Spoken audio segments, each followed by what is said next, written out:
I remember that morning like it was etched into my soul. The kind of day where the sun rises slow and golden over the rolling hills of my 10-acre spread in Willow Creek Valley, a place I'd inherited from my grandfather, a man who'd poured his heart into every fence post and every blade of grass. And there I was stepping out onto the porch with my coffee, steaming in the crisp air, expecting nothing more than the usual symphony of birdsong and the lowing of my cattle. But instead, my eyes locked onto something that shouldn't have been there, a towering steel monolith piercing the sky right in the middle of my pasture, 70 feet tall, all wires and antennas glinting in the dawn light, like some alien artifact dropped from the heavens overnight, and my heart skipped a beat, not with rage at first, but with this deep, bewildering confusion, because how could something so massive appear without a whisper, without a warning? And there were my cows, poor things clustered around, its base in a perfect circle, staring up at it like it was the black slab from that old movie 2001, A Space Odyssey, their big eyes wide with bovine curiosity, and I couldn't help but chuckle a little through the shock, thinking, well, at least they're not panicking, but I felt this knot twisting in my gut, worrying about what this thing might do to them, the radiation or the hum it might emit, disrupting their peaceful, grazing lives that I'd fought so hard to protect since leaving the corporate grind behind. As I trudged across the dew-kissed field, my boots sinking into the soft earth that had been in my family for generations, I spotted the crew still at work, hard hats bobbing as they tightened bolts and connected cables, acting like everything was business as usual, no big deal, just another day on the job. And I approached them cautiously, my voice steady, but laced with that underlying tremor of disbelief, asking when the world was going on here. And they looked up, friendly enough, one guy, wiping sweat from his brow, explaining it was a new cell tower for better coverage in the area, commissioned by Global Signal Networks, and they handed me this packet of papers, all official-looking with stamps and signatures, called the Community Connectivity Agreement. And as I flipped through it, my blood started to chill because there, right on the dotted line, was a name that wasn't mine. It was Eleanor Hargrove, the iron-fisted president of the Maple Ridge Homeowners Association, signing off on my land as if it were hers to give away. And that's when the puzzle pieces started clicking into place, but not in a satisfying way, no, in a way that made my stomach drop. Realizing this wasn't some honest mistake, this was fraud, pure and simple, someone forging ahead without my consent, and I stood there, the wind rustling through the leaves, feeling this mix of vulnerability and rising fury, because this land wasn't just dirt, it was my legacy, my escape from the soul-crushing boardrooms where I'd spent years dissecting contracts and navigating legal minefields, and now, here it was, violated in the most brazen fashion. You see, I moved out here to Willow Creek Valley after burning out in the city, trading suits for jeans and spreadsheets for sunsets, cherishing the freedom of my plot that sat just outside the clutches of Maple Ridge, this upscale subdivision with its manicured lawns and nosy neighbors, ruled by their HOA like a mini dictatorship, where every mailbox color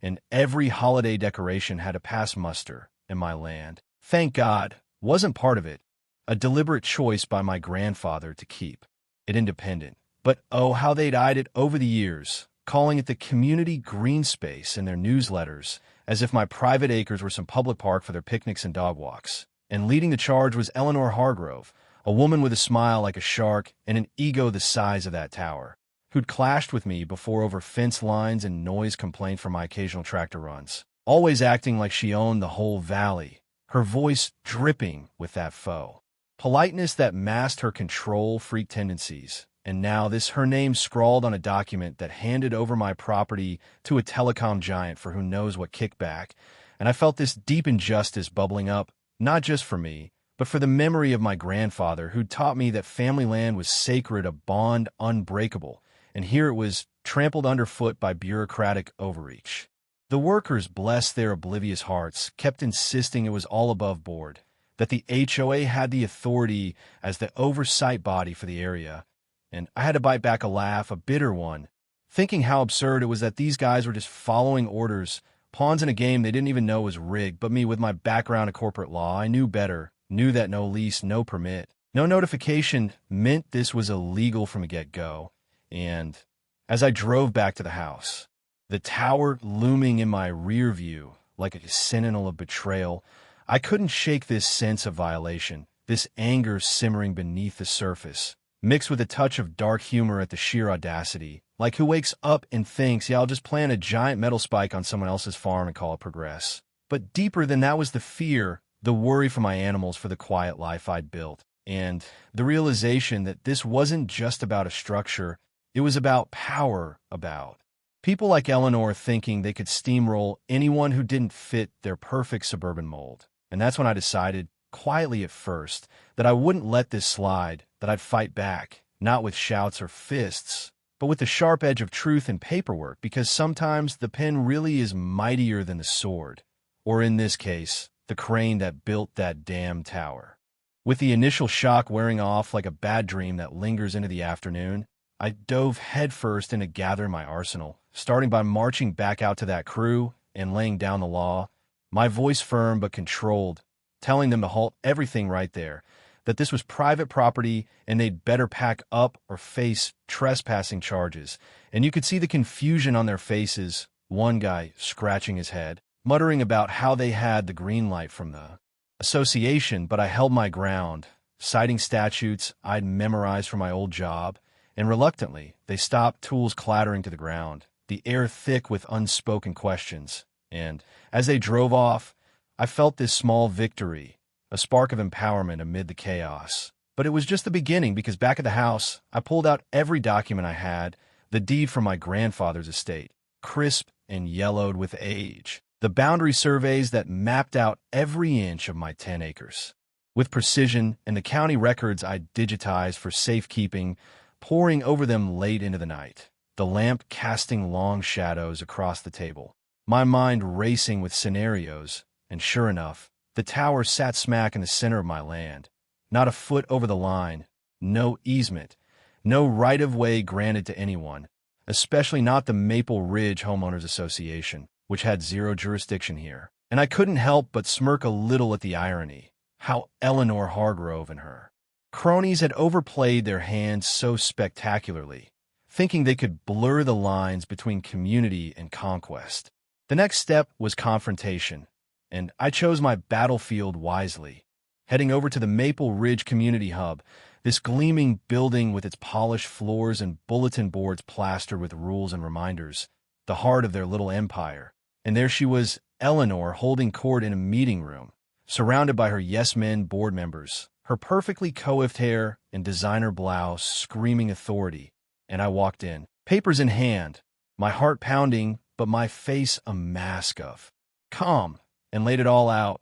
the forged signature, the unauthorized bill, the blatant fraud. And she just leaned back in her chair, that condescending smile playing on her lips, denying any wrongdoing at first, claiming it was all for the greater good of the neighborhood, better signal for everyone's phones, as if that justified stealing my land. And she waved it off, saying my property was essentially an extension of the community's greenbelt, that I should be grateful for the improvements. And oh, the rage I felt then, this deep-seated injustice at her arrogance, her dismissal of my family's heritage. But I kept it bottled up, responding with a line that cut through the air like a knife, telling her she was about to become the star of her own courtroom drama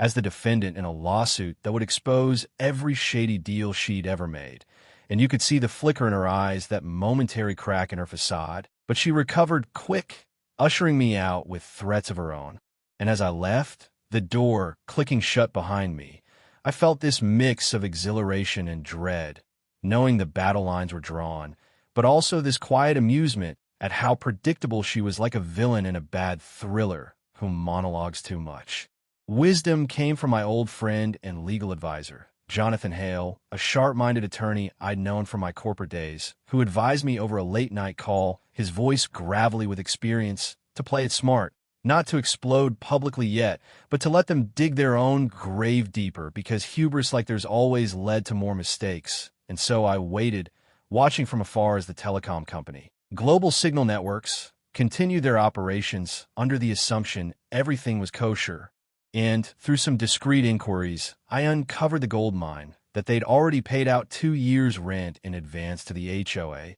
a hefty sum clocking in at around $100,000 a year, money that was supposed to line community coffers but probably padded Eleanor's pockets or funded her pet projects. And the contract itself was a joke, riddled with loopholes and that fake signature. And I laughed outright then, alone in my study, at the sheer incompetence, how they thought they could get away with this in an age of digital trails and public records. But beneath the humor was this profound sadness, this by tragedy of how power corrupts, how a woman meant to serve her neighbors had twisted it into a tool for personal gain, eroding the trust that bound families together in places like Maple Ridge, and it fueled my resolve, this love for my own family legacy, pushing me to strike back not just for me, but for anyone who'd ever been bullied by the likes of her. The turning point came when I scheduled a meeting with the reps from Global Signal Networks. Driving into their sleek office in the nearby city, my folder of evidence under my arm, and I sat across from them,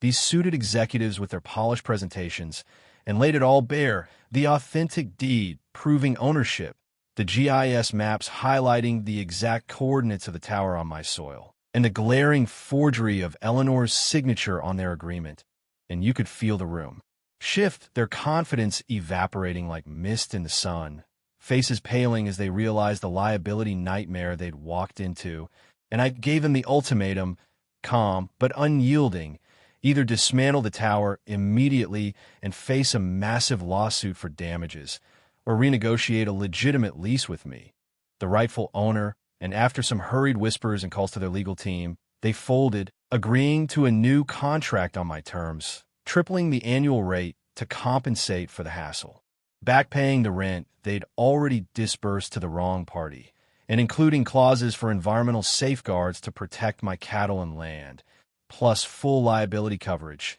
And as I signed those papers, the pen gliding across the page, I felt this rush, this cinematic triumph, like the hero in a revenge flick finally turning the tables. But it was laced with that inner turmoil, the weight of the fight, the exhaustion from holding back the emotional flood. And yet a light-hearted quip escaped me as we shook hands, joking that at least now my cows would have better cell service for their group chats, easing the tension in the room. But the real drama was just unfolding back in Maple Ridge, where whispers turned to roars as the news leaked out, first in hushed driveway conversations, then exploding across neighborhood apps and emails about the missing rent money, the fraudulent lease that had siphoned funds meant for pools and parks into God knows where. And the residents, families just like mine, started questioning everything, their trust in the HOA crumbling like a house of cards in a storm, and the meetings at the community hub became chaos incarnate, voices rising in anger, fingers pointing at Eleanor Hargrove and her board, demanding audits and explanations. And I watched from the sidelines at first, but when the big neighborhood forum rolled around, this packed hall with folding chairs and a podium that felt like a stage for Judgment Day, I stepped up, evidence in hand, projecting scans of the forged documents, the expired notary stamp that invalidated everything. And the crowd erupted, gasps and murmurs turning to outright shouts. And Eleanor, her face flushed, lost it completely, slamming her gavel futilely, spewing denials that only dug her deeper, until the pressure forced her resignation right there, her empire toppling in real time. And it was almost comical, the way she stormed out, heels clicking like retreating gunfire, but beneath that was the raw emotion, the vindication for every slight, every overreach that had poisoned the community. And for me, it was justice, not petty. Revenge, but a rightful restoration of balance, honoring the love I had for my grandfather's gift, the unfairness finally righted. The backlash didn't stop there. Oh no, Eleanor in her desperation filed a countersuit against me.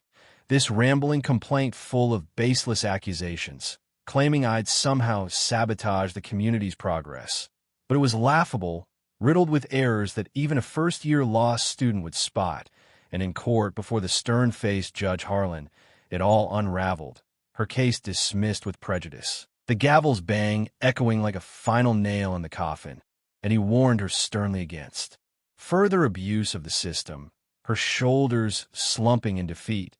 And as I walked out of that courthouse, the sun warming my face, I felt this profound closure, the tension that had coiled in my chest for months finally releasing. but not without that touch of empathy, seeing her as a broken figure, her unchecked power leading to her downfall, a cautionary tale wrapped in the tragedy of lost potential. In the aftermath, the Maple Ridge Homeowners Association underwent a purge, board members resigning en masse amid financial probes that uncovered mismanaged funds, and the residents rose up, slashing dues, rewriting bylaws for transparency and limits on authority, turning what was once a fear-mongering entity into a true community servant. And my land, with the tower now legally mine to lease, became a steady income stream, a symbol not of invasion but of resilience in the neighborhood. Softened, neighbors waving instead of watching, the air lighter without the shadow of tyranny.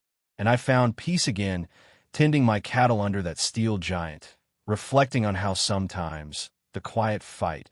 armed with patience and proof, outshines the loudest battles, and justice arrives not with flashing lights, but with the simple satisfaction of a monthly deposit, proving that family bonds and rightful ownership prevail over greed. And yet, as I sit here sharing this tale, I can't help but wonder, was my approach the right one? Letting them dig deeper before striking, or should I have blown the whistle louder from the start? And what does this say about justice in our world, where the little guy has to outsmart the system to win? Is revenge ever truly justified, even if it's legal, or does it blur the lines of morality? I'd love to hear your thoughts on that.